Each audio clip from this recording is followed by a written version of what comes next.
All right, guys, so we're getting close to the end of our completing the square kind of mini unit here. So I think today will be probably our last day. We're going to look at one kind of special case, and then we'll see some where the answers are not going to be integer, not going to be rational numbers. All right, so let's kind of review what we've been doing, right? So let's take a look at the first one. So I'm going to say I've got x squared plus 12x plus something. I don't care what's on the other side. So to find out what we want as our constant, we divide the coefficient of x by 2 and we square it. So that means I want a 36, which should be pretty easy because right now there's no constant. So if I want a constant of 36, I add 36 on both sides. It's going to give me x squared plus 12x plus 36 is equal to 49. So I can factor this pretty easily as x plus 6, the quantity squared. I'm going to take the square root of both sides now, which is going to give me x plus 6 is equal to plus minus 7. Now we said we split it up, x plus 6 equals 7, x plus 6 equals negative 7. So one of my roots is going to be x is 1, and my other one is going to be x is negative 13. So as my solution set, I can say negative 13, and I can say positive 1. All right, for the next one here, I've got negative 14 as my coefficient. So when I divide that by 2, it's negative 7 squared is 49. That means I want that 41 to be a 49. That makes this pretty easy. If I want to make 41 into a 49, I simply add 8. So if I add 8, it's going to give me x squared minus 14x plus 49 is equal to 9. I'm going to factor as the quantity x minus 7 squared. Next step, we said we take the square root of both sides. I get x minus 7 equals plus minus 3. Now I split it up. Either x minus 7 be equal to positive 3 or it can be equal to negative 3. So one solution is that x is 10. And one solution is that x is 4. All right, and finally we have one with a negative constant. So we want to be pretty careful with this one. So my coefficient of x is 20. Half of that is 10 squared is 100. So I want this negative 5 to really be 100.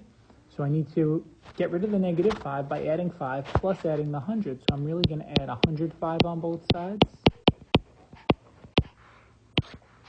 So I'm looking at x squared plus 20x plus 100 equals 144.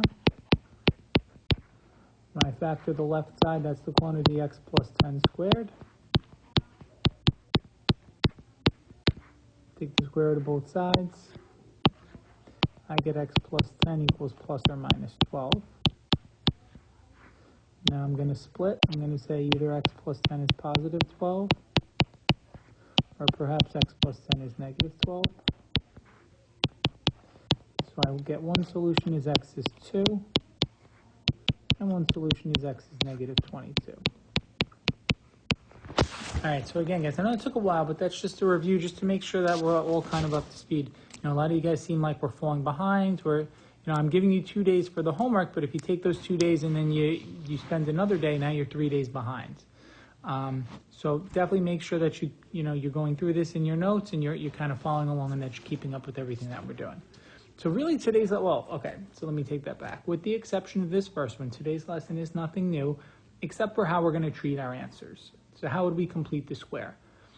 Well, this is the problem here, right? If that was a 4, if that was a 9 or a 16 or any perfect square, we'd be able to deal with it, right? It may not be pretty, right? You know, the ones we've done, I've set up for them to be easy. It may not be an easy one, but we definitely can't do this. We literally can't right now because 2 is not a perfect square.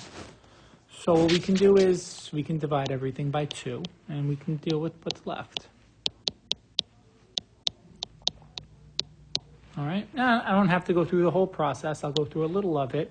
We know if the coefficient is 10, divided by 2 is 5 squared is 25, so I'd add 25 on both sides. And I get x squared plus 10x plus 25 is equal to 49. All right, and at this point, I think it's very similar to one of the ones that we did yesterday, right? We factor it as x plus 5, the quantity squared, is equal to 49, and take the square root of both sides.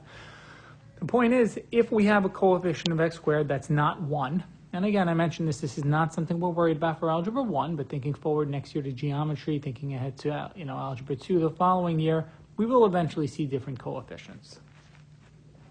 All right, so for today's lesson, what happens with something like this?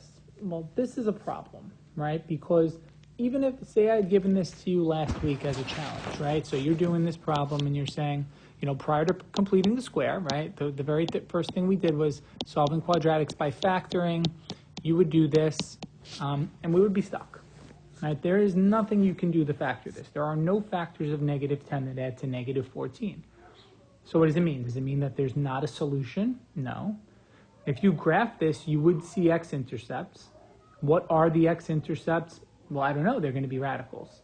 So this is an example of one where graphing the solution for the first time, right? Every other one we've done, if you would have graphed the solution, even if we get fractions, we can handle that. And our calculators will do it for us if you know what to tell it. Calculator's not going to do this for you, okay? If you put this in the calculator, you'll literally see where it goes through, but you're not going to, you're not going to know what radical 17 is. The calculator's not going to give that to you. So we're going to say, all right, let's complete the square, right? This is really the purpose of completing the square is really so we can solve these non-factorable equations. So we're going to say, all right, I know that's my -14. Let me divide that by 2 is -7. Let me square it. That's 49, right? That's what I want. I don't have a constant, so we said we should be able to treat this pretty easily. Okay. So now I'm looking at x squared minus 14x plus 49 is equal to 59. Well, on the surface, maybe this doesn't look that different than anything we've seen if you're not really being careful and paying attention, but it really does, right? Every other problem that we've seen, okay, on the other side, we've had a perfect square. And that's allowed us to take the square root of both sides and set up our little plus minus. Even over here, and we didn't do it, we had those perfect squares. All right, so 59 is not a perfect square. That actually makes things a little bit easier for us when it comes time to solve, right? Because what's going to happen? I can factor the left side. Right, I can take the square root of both sides.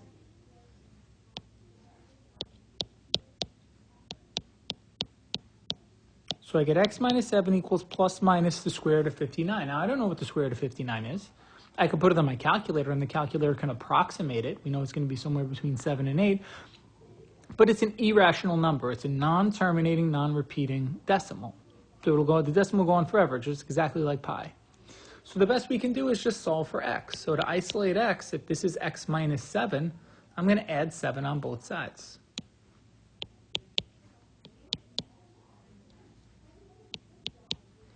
So the way we're going to express our answers, we're going to say x is equal to positive 7 plus or minus radical 59. That is it. That is exactly what I want you to write as your answer. You don't have to write braces. You don't have to say the answers are 7 plus radical 59 and 7 minus radical 59. You can if you feel like creating excess work for yourself, but that's all you have to do, okay? Now we're going to talk about in a few minutes what happens if on a Regents or if it's a word problem, right? If we're talking about dimensions of a rectangle and you say, well, the length is 7 plus radical 59, that doesn't help us. So there are times we're going to need decimals, and we'll look at that in a few minutes. But as far as what I want you to do for the homework, I want you to leave it in radical form like this. All right, let's do the same thing here. So my coefficient of x is -6. Half of that is -3. When we square that, it's 9. So I need to make that 5 into a 9. I can do that very easily. I can add 4. So now I'm looking at x squared minus 6x plus 9 is equal to 24. And again, right, the 24 is not a perfect square, which is fine. So we're going to factor this as the quantity x minus 3 squared is equal to 24. We're going to take our square root of both sides. I get x minus 3 equals plus minus radical 24. I need to add 3 on both sides. Right, put this a little further over here. So it gives me x is equal to 3 plus minus radical 24. Right, and again, that's the way you can express your answer. Now, some of you I'm sure are saying, but wait, with the last one we had radical, I think it was 59, that can't be simplified. It's in simplest radical form. Some of you are probably saying, well, I can simplify radical 24, and we can, right? The way we simplify radicals is we break the radical down, into factors, one of which is a perfect square. So we've got 4 and 6, right? If you try using 3 and 8, 3 and 8 are not perfect squares, but 4 is a perfect square. So radical 24 is equivalent to radical 4 radical 6, which is 2 radical 6. So if you want, and this is not necessary, but just, again, you know, I know some of you are going to see that radical 24, and you're not going to like leaving it like that, and I wouldn't either. You really should be simplifying it. So we did a unit on radicals towards the beginning of the year. I think Ms. Ebrick did it with some of the classes, and then with the other classes I did it myself. And that's what it would look like in simplest radical form. Again, guys, for the homework, I'm fine with 3 plus minus radical 24. But for those of you that want to go above and beyond, then really you guys are going to be simplifying radicals for the next few years, and the calculator does not do it for you. That is one of the few things the multi-view calculator does. The graphing calculators deliberately do not, right? They program them like that so that you actually need to know it for the regions. So it's good practice that if you get a radical like this, that you should actually try and simplify it.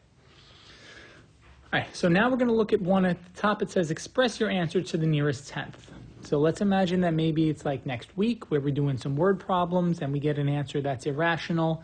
And again, we don't want to say, you know, the length of this picture frame is 3 plus radical 7. We'd love to express it as a decimal. So the first step is the same, right? I've got 8 as my coefficient. So half of that is 4, squared is 16. So I'm going to say, well, I've got a negative 7. How do I get positive 16? Well, I need to add 7 to the negative 7 to make 0, plus I need to add the 16 I want, so I really need to add 23. And I mentioned this yesterday. If that's too much for you, add 7 on both sides first and then add 16. It's just going to be one extra step. So now I'm looking at x squared plus 8x plus 16 is equal to 41. All right, so now I'm going to say, all right, I know I have to factor my left side. Right, the quantity x plus 4 squared is equal to 41. Now I'm going to take the square root of both sides, but that's where eventually it will get a little bit different. So I get x plus 4 is equal to plus minus the square root of 41. So I'm going to add negative 4 on both sides. So my real answer is x is equal to negative 4 plus or minus the square root of 41. Now, if somebody said, you know, yesterday, what were the two solutions to your quadratic, right? One question we may have said, I don't know, negative 3 and positive 11 are my two solutions, or positive 5 and positive 2. If somebody said to me, what are my two solutions here? My two solutions would be negative 5 plus radical 11 and negative 5 minus radical 11. So if you want our answer, really you should say answers to the nearest tenth, we're going to say, well, one of my solutions is negative 4 plus radical 11. And my other one is negative 4 minus radical 11. And we're going to see what our calculator has to say about this, right? You can't simplify radicals without a calculator, not in a very efficient way, actually, right? You could, it would probably take you quite a long time. All right, so when I put negative 4 plus radical, I don't know why I wrote radical 11, sorry guys, radical 41 here into my calculator.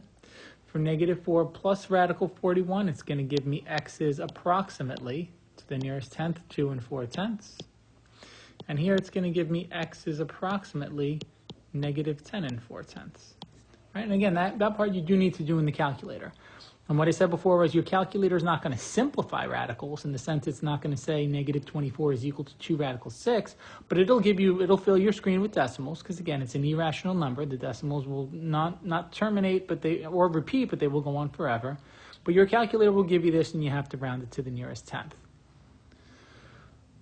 All right, so guys, especially since this is the last day of this, it would really be a good idea for you to pause the video, do the problems, and some of you have even been doing them and then showing them to me and saying, oh, I had a question about this one, and that's great. That's what you're supposed to be doing. Okay, you're supposed to be watching the videos, you're supposed to be taking notes, you're supposed to be pausing them, you're supposed to be doing this on your own. So for the first one, I know that my coefficient I would like to have is going to be 16. So that's going to give me x squared plus 8x plus 16 is equal to 29. So now I'm going to factor this as the quantity x plus 4 squared is equal to 29. I'm going to take the square root of both sides. It's going to give me x plus 4 equals plus minus radical 29. I'm going to add negative 4 to both sides. It's going to give me negative 4 plus minus radical 29. All right, for my second one, my coefficient there is negative 12. So if I divide that coefficient by 2, it's negative 6 squared is 36. So I'm going to add 34 on both sides to give me 36.